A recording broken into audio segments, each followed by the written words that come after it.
Welcome to the Eagles Checkdown, right here on the Eagles Pinpool Podcast Network.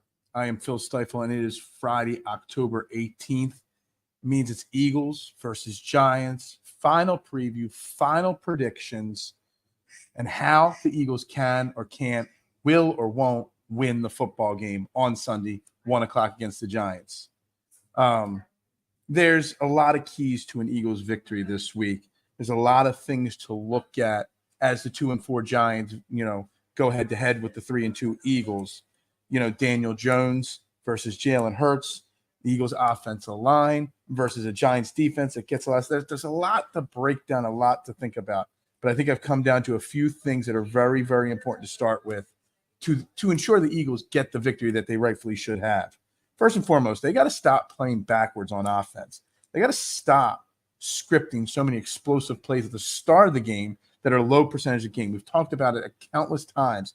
It's very important that we get Jalen Hurts in a rhythm.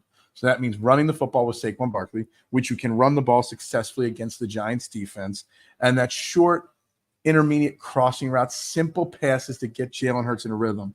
Dan Orlovsky was on ESPN Get Up this on Thursday, and he talked about how the Eagles were the most unprepared team in the league. And he was talking about the reason being because the Eagles fail so frequently on those first 15 plays of the game. So far in the 5 games so far this year, the Eagles have a combined 22 yards total on their first drive over 5 games. That's not good enough. And that's because, we take a look at last week against the Cleveland Browns. It was a run to Saquon Barkley and then 2 deep bombs to A.J. Brown, Devontae Smith that just did not work out. That's what's got to stop. Set them up for success by running Barkley, short, quick passes, and then things will settle down, and then play the normal way, not backwards. That'll set up those big explosive plays that the Eagles' philosophy tend to like. Plus, this being Saquon Barkley's return back to the New York Giants stadium, to MetLife Stadium. We want to see Saquon Barkley get fed the ball a lot. The Giants are banged up, especially on defense. Brian Burns and Dexter Lawrence have not practiced yet this week. Wednesday and Thursday, complete no practices, along with Adoree Jackson, one of their starting cornerbacks. On the other side on offense, Malik Neighbors and Wendell Robinson did participate fully, so expect them to be back. Devin Singletary, their running back, limited participant in practice on Thursday. So their offense is going to be there minus Andrew Thomas, who's out for the year now with his injury. But defensively speaking, if we start picking them apart early, we can have success and then put them away with the big plays later in the game. That is number one. Number 2, it's going to be the battle of which backup left tackle performs the best. Obviously, with Andrew Thomas and Jordan Mailata out, again, Fred Johnson took all the first-team snaps in the Eagles' offensive practices on Thursday. Can he protect? They have 26 sacks. Now, 7 of those sacks are from Dexter Lawrence, who probably will not play. 10 of them are from Dexter Lawrence and Brian Burns, who will probably not play. So it is going to be making sure the protection on the left side of the offensive line is on point. On the flip side, with Andrew Thomas out for the Giants, where were my notes on this one? Daniel Jones has only been sacked, I believe it's like 4 times this year. So we got to get, Bryce Huff in that 4-point stance and get him getting pressure. Nolan Smith, we got to see more and Moro Ojomo. He's one of the best percentages of win rates, run stopping and pass pressure, defensive tackle wise in the NFL and on the Eagles, based off a very small snap percentage. Popped up on the injury report on Thursday was Jalen Carter did not practice at all with a shoulder injury. So that's going to be something to monitor Friday and Saturday and Sunday morning as we get closer to the game. We're not sure yet, as of recording this on Thursday night, where that injury happened and how serious it is, but it is a concern. But that is maybe where we maybe get to see a little bit more Ojomo, maybe a little bit more Thomas Booker, etc. But whose backup left tackle performs the best is going to be a key factor in this game for the Eagles. The Eagles can win, or the Giants can win this game. Let's be honest. It's a tough division rival.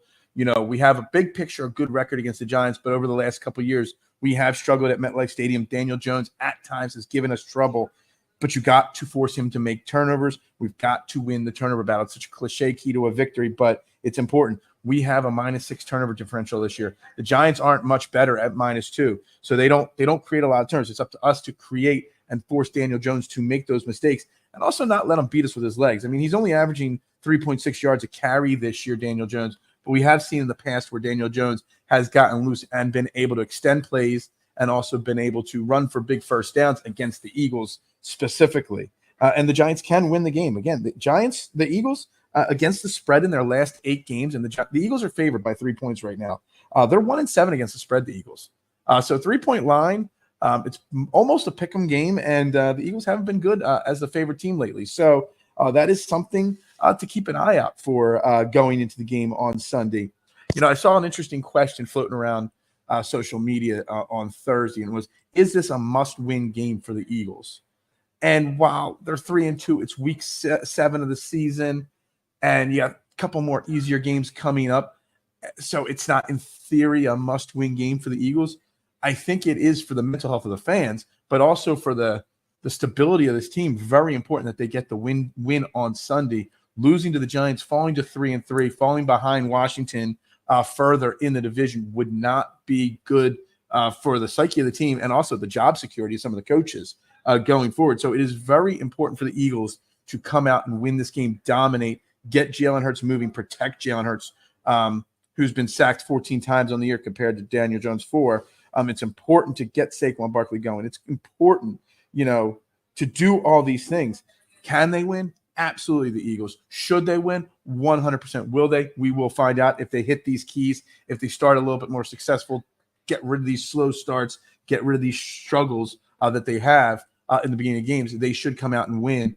I'm right now looking at something along the lines. You'll have to tune to Trading the AM for the final prediction, final score prediction linked down below. But I'm looking at something like a 24-17 victory for the Eagles. Nothing they've done has shown me since week 1 that they could put up 30 points. Nothing they've done has told me that they can win by double digits, as some will predict. But so I'm going somewhere in that 24-17, maybe even 24-20 Eagles victory on Sunday against the New York Giants. And this is going to be a great week 7. There are some bangers of football games. You've got the Texans visiting Green Bay. You got the Lions going to Minnesota for a battle first place in the NFC North. You got a Super Bowl rematch of the Chiefs versus the 49ers in San Francisco. You got a lot of really good games in another week with 2 Monday night football games. On the year, I'm 50-40-3 predicting against the spread. Right now, I'm predicting the Eagles to cover the 3 points. I'm predicting the Browns plus 5.5, and I'm predicting the Steelers plus 2 over the Jets. I don't buy Devontae Adams going to the Jets, and magically they're going to beat the Steelers on the road. It's still a bad, overrated Jets team right now, in my opinion. They're my games that I'm zoning in on against the spread. But we're going to have a jam-packed weekend of football, a lot of fun this weekend. Hey, the Jags are still in London and playing again this week against the Patriots. And look, if Jacksonville loses to the Patriots in London, that could be the end of the Doug Peterson era there. So we're going to be keeping an eye on that. But again, I am going Eagles over the Giants, 24-17. Thursday was the 1-year anniversary of Julio Jones signing with the Eagles. So keeping that in mind, maybe next week we'll be talking about some trade additions as well with the Eagles.